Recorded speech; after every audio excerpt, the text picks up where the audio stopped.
Now I'm going to turn on the Carbon Begone unit. As you can see, there's a startup screen. And once the startup screen loads up, it's going to show you what the IP number, the 192.168.2.127. So those are the numbers I'm going to type in my browser. And there I typed it into my browser. This is the web page that would come up. And remember, this is being served from the unit. It is not an iOS app. You don't have to download any Android app. It is all done in the unit. All the software is there. And what I've got essentially is a map, a Google map of some of the hives that are using the units in Canada and in fact in Ontario. There's my little Busby. But what I can do on this, I can actually look at a summary of all the hives that are loaded so far. So right now we've got 1,391 hives. This gives me the total CO2 captured by all the hives, and this is in parts per million. With a bit of mathematics, you can change that carbon dioxide into pounds. So there's 51,373 pounds of carbon dioxide captured. And again, there's 6,184 pounds of total volatile organic compounds. What else is on here is the average of all the hives in Ontario. The neat thing about this software, it doesn't matter where in the world that you are, it will keep track of the CO2 and TVOC. So think of it as a crowdsourced indicator of the carbon dioxide problems throughout the world. The other things that I've got included is the top 10 hives, and this is in parts per million. So in other words, what I'm looking at is the number of hives and what the amount of carbon dioxide captured. Now, these are the top 10 hives. Again, this will change as they go on. So it looks like Sam's hive is number one at that 3,406,000 parts per million. And you can see some of the other hives. I've also included top 10 schools. Now, right now, I've just got a few of the schools listed. John F. Ross is the top school, White Oak Secondary, Central Tech, King George, and these are the top 10 companies. So again, I've included in there companies that may want to run the software. So here are some of the companies and how much carbon dioxide they've done.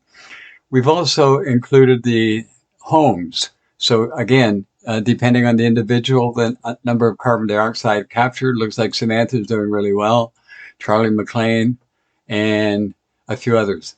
Now, these are the hives, 10 hives with the highest average air CO2.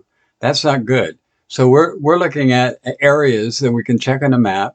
Right now, Manji's hive is 429 parts per million average. My hive, John's hive, is 428 parts per million. So that indicates that there's a bit of a problem with the CO2.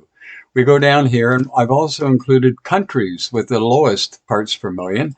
And you can see that some of them might be the wrong amount, but Germany, 406, Canada, 408, and France, 414. Very interesting. Countries with the highest average air CO2. Again, France the highest, and then the reverse. And as we get more countries, you can see that crowdsourced, it will start indicating the amount of carbon dioxide. Also included are cities with the lowest average air CO2. Some of these are very low and suspect, but we get ones like Oakville, Guelph, Mississauga, and Tanga. Cities with the highest, just Montreal, 418, Long Lac, and a few others. Now, as you get more hives, we will be adding them. The neat thing is it also shows you the amount captured by your hive. Now I just started it up, so there aren't too many there. So if we go back now and we look at some of the other hives, I'm going to look at all of the hives. And again, I can search for, let's suppose I want to look for a hive beginning with M. So this gives me the hives beginning with M. If I wanted to look at the hives beginning with J or including J, so there's John's hive that I wanted right there. Now, again, it shows me the latitude and the longitude. You add those in the settings. The hive name you can add, it's number one, and the date that it uploaded the data. Now I've got it so that it updates the data every day. And this is the carbon dioxide, total volatile organic compounds, and all the other ones. And it even includes a picture of my setup. And again, my email tells me where it is. So great for crowdsourcing. The other thing that I can add, and we'll just go back, I can look at the hive itself. So see, it says John's Hive, and it shows me where the location is in the city. Right now, it looks like it's down by the harborfront in Toronto. The other things that it shows, the name of the hive, where it's located, Toronto, Canada, and again, live data from John's Hive #1. Now, I'll talk about this later, but it's right now I'm using water solution with 500 pounds of sodium hydroxide, and mathematically, using my old PhD chemistry, it will remove 275 pounds of CO2 under ideal conditions. This is the actual graphing of the CO2 in the outside air around Toronto. You can see it's up and down, but again, it depends if there's any wind blowing or whatever. This is the amount of CO2 in the unit in the hive with the solution. You'll notice the little bubbles. Every time it bubbles, you get a little peak there. But again, this is the CO2 emissions being removed. Now, if I go down, I've got also TVOC, total volatile organic compounds. It's air, and what's being removed. The neat thing about this, I can print the chart. I can download a PNG image. So let's just see it's downloaded right here. And there's my my little image. And again, you can save it, download it as a PDF. I can download a PDF. There it is in PDF now. And that's all done. And I can look at the actual temperature in the hive, the humidity in the hive. These are the actual values being plotted, 422 parts per million by volume, and CO2 being removed, constantly changing.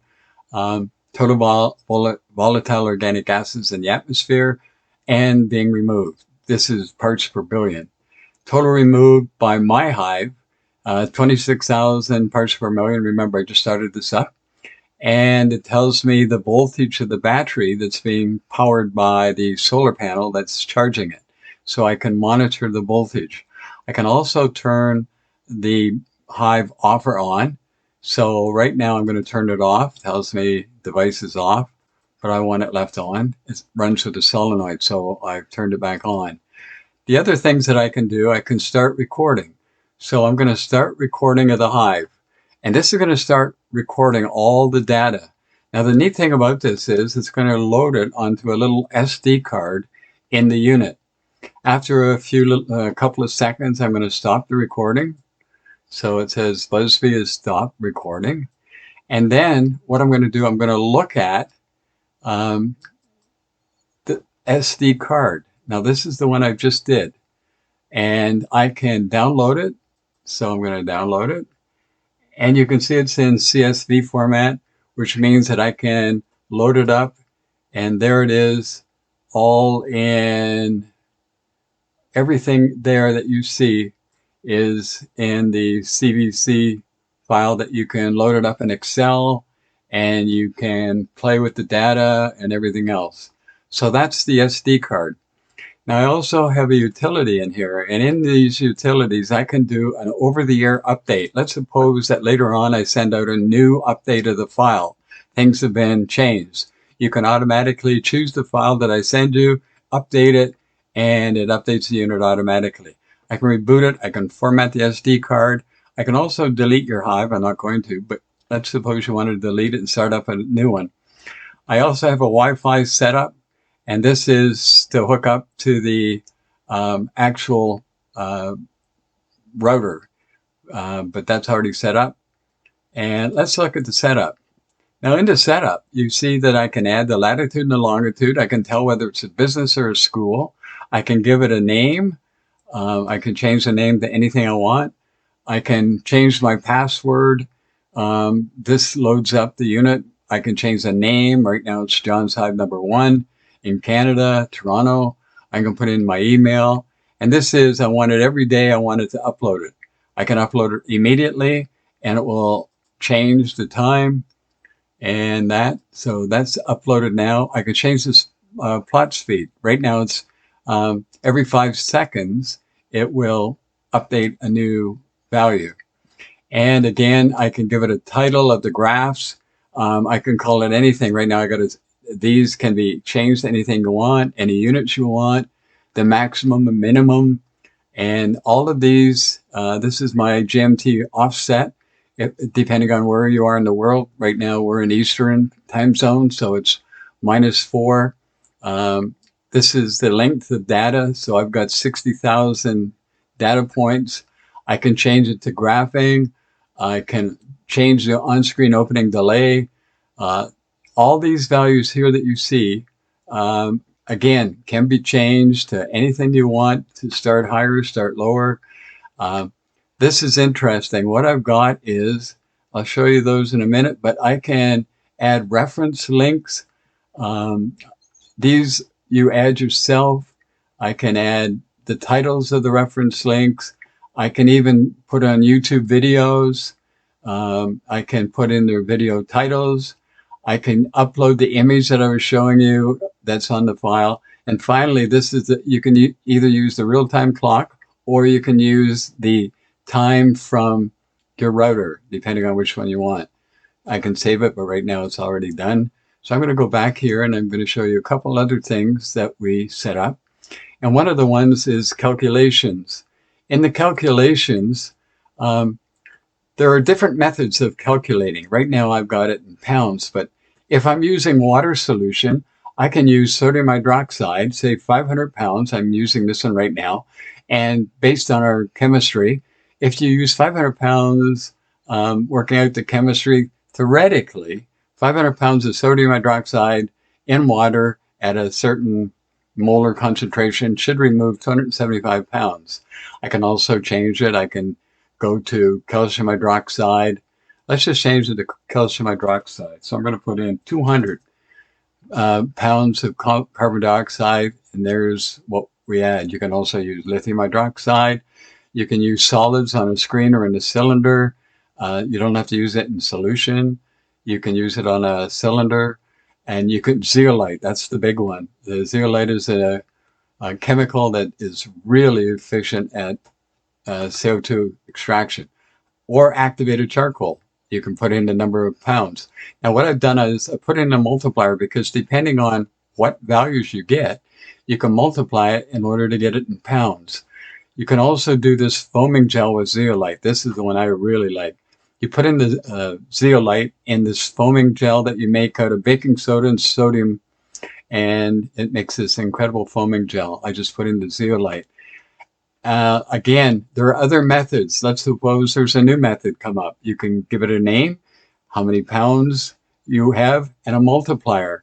So this will tell you that sometimes it's multiplied by 0.001 or whatever your multiplier that you find from the internet works with that particular CO2 extraction. The other thing is parts per million conversion to weight. I don't know if you remember when I said there's 550,000 parts per million of CO2. Well, what I'm doing is I'm multiplying the parts per million times 0.125. Now, I found that on the internet. It may be different. It may change. That's why I put it down so that it will automatically correct it.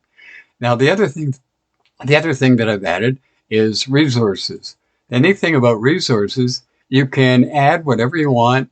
Utilization machines that suck CO2 directly. You can click on it and it immediately goes to CO2 collection. Again, I can pick any ones that I want. I can add them in that setup. And again, with videos, you can add any video you want. We're carbon, we can add it right here. Today, we're also announcing a new $1 billion climate innovation fund. So you can see that I've added a few. You pick your own. Carbon capture technology explained. I really like this one. I add all of human activities at the moment collectively each year put about yeah, those are all the new ones and ways of pulling it out. And lastly, I put in a help file. And here's the help file that I put in. You can put in, this is an Finally, there was example. John McClane and his family of car racing enthusiasts. Okay, now I'm going to show you the large beehive. It So has three these are some of the solar panels beehives. along with 3 long-range antennas. The range for these are up to 5 kilometers. Inside the case, and you can see the solar panel where we lift it up. Here's my unit. The converter, the solar panel. These are the units right here. Busby units. These are my Busby units right here. Here in this Right in here. And it is These are from a battery for water, and these are the cylinders. here. So what I'm going to show you now is how. And that's just an example of some of the ones. So there is the Carbon Be Gone software that comes with every unit.